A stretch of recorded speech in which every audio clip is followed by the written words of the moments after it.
Una, kailangan mo ng 2 may goreng at 1 itlog. Pangalawa naman, kumuha ka ng 2 baso puno ng tubig at 1 pot at punuin ng pot ng tubig.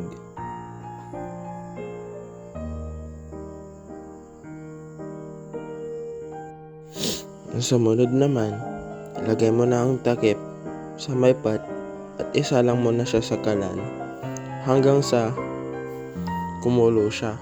Pero syempre, i-on muna natin ang kalan.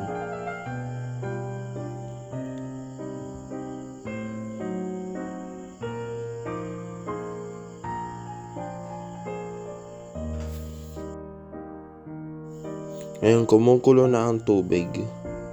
Sunod naman nating ilagay ang ating noodles.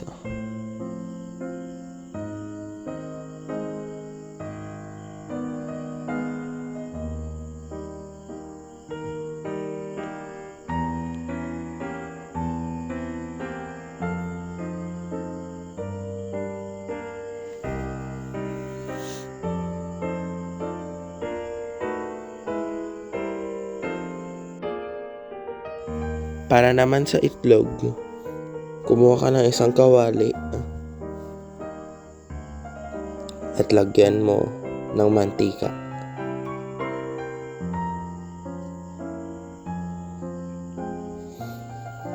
Pero bago mo ilagay ang itlog para iprito, painitin mo muna upang hindi siya dumikit sa kawali.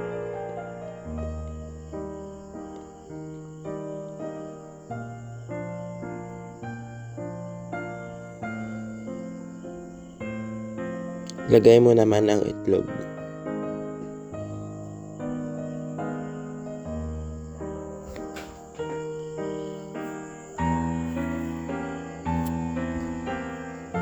Lagyan mo naman ng asin yung itlog upang may lasa.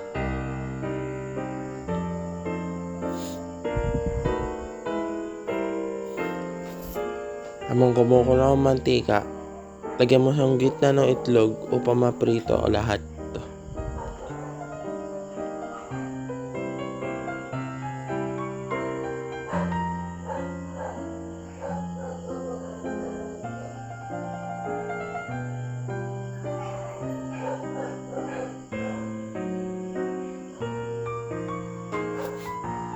Sunod naman, kumuha ka ng plato at doon mo haluin lahat ng kailangan mo ilagay para sa noodles. Ang una kong nilagay ang seasoning, katapos ang sauce. After nun, hinalo ko na sila para equal.